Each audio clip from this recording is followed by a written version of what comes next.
Hello, my name is Uche and I am one of Menlo Park Recruitment's vloggers, physician associate vloggers. Um, Please make sure you subscribe to Menlo Park Recruitment on LinkedIn, Facebook, and Twitter to catch all of my vlogs during this series. So today I'm going to be discussing with you my top tips for keeping to time in primary care.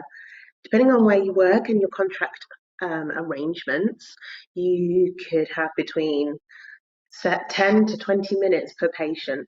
I currently work on a 10-minute per patient time schedule, time frame, and this is how I keep to time. So, number one, make sure you get hydrated before your clinic starts. You're going to be doing a lot of talking, and you might not get a chance to grab a drink in between patients. So, make sure you've got that cup of tea or bottle of water. Because it's really important that you stay hydrated. It helps your mental function and it's just generally good for your physical health. Number two, try and take a bit of the history when you're examining. So speed things up by multitasking. So you can be asking about the character of the pain whilst you're examining the abdomen, for example. So just try and save seconds and minutes where you can by combining tasks and saving on time there. Another good thing to do is to document as you're speaking with the patient. So try and document as much as you can whilst listening actively to the patient's complaint. And every now and again, just try and give them some eye contact to keep them aware that you are listening, but that you do need to document. It's really important. It's the most important part, actually. Next, I would advise that if you are running late, thank the patient for waiting.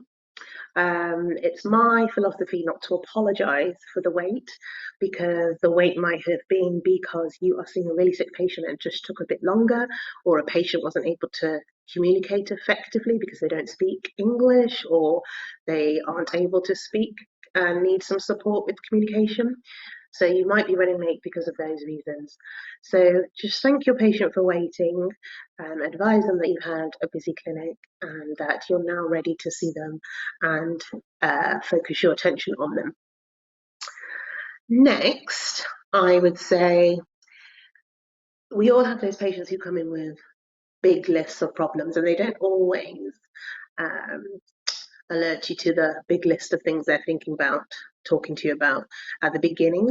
So if you have a patient where you know that they tend to come in with a big list, or they haven't been in for a while, or it's not clear why they're there, just try and identify at the beginning of the appointment what their main concern is and what their other concerns are.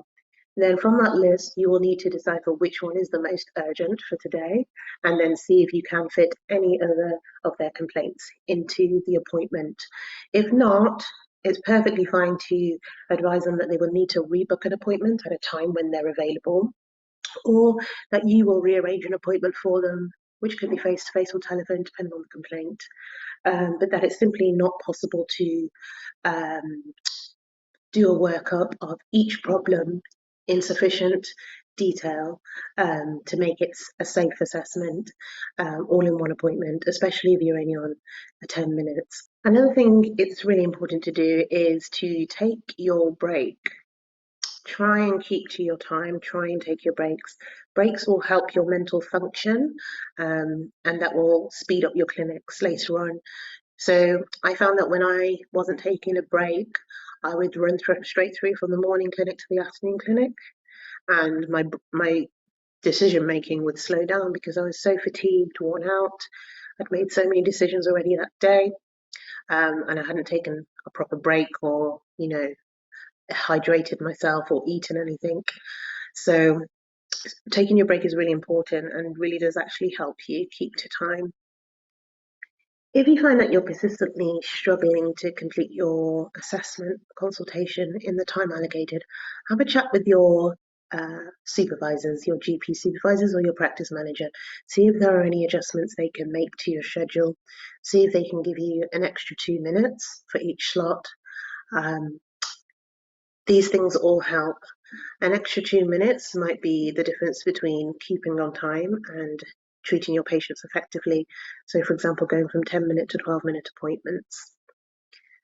Some clinicians prefer to work longer appointments and then have a longer day, or have a smaller portion of their day devoted to admin.